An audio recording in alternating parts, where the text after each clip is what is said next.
Upper Swandam Street was on the north side of the river, to the east of London Bridge. The bar of gold was below the level of the street. Some steep steps led down to the entrance, which was little more than a hole in the wall. There was an oil lamp hanging above the door. I ordered the driver to wait and went down the steps. Inside, it was difficult to see very much through the thick, brown opium smoke. Wooden beds lined the walls of a long, low room.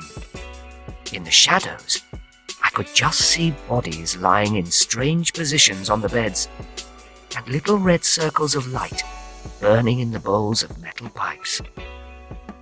Most of the smokers lay silently, but some talked softly to themselves. Near one end of the room was a fireplace, in which a small fire was burning. A tall, thin old man sat there, his elbows on his knees, looking into the fire. A Malayan servant who belonged to the place came up to me with some opium and a pipe. He pointed to an empty bed. "No, thank you," I said. "I haven't come to stay. There is a friend of mine here, Mr. Isa Whitney, and I want to speak to him." A man on one of the beds suddenly sat up, and I recognized Whitney. He was pale, untidy, and wild-looking. "Watson!" he cried. "Tell me, Watson, what time is it?" "Nearly 11 o'clock. "On what day?" "Friday, June the 19th. "Good heavens!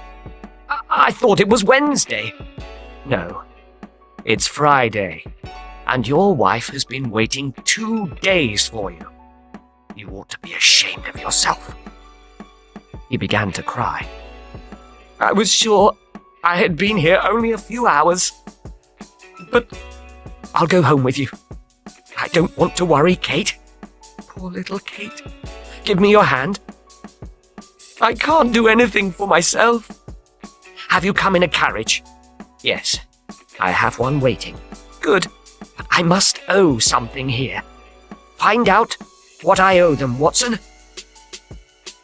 As I walked along the narrow passage between the beds, looking for the manager, I felt someone touch my arm. It was the tall man by the fire. "Walk past me, and then look back at me," he said. When I looked again, he was still leaning over the fire, a bent, tired old man. Suddenly, he looked up and smiled at me. I recognized Sherlock Holmes. "Holmes," I whispered. "What on earth are you doing in this terrible place?" "Speak more quietly. I have excellent ears. Please, get rid of that friend of yours. I want to talk to you."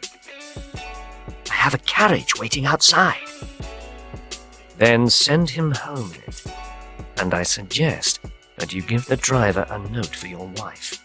Tell her you are with me, and wait outside for me. I'll be with you in 5 minutes."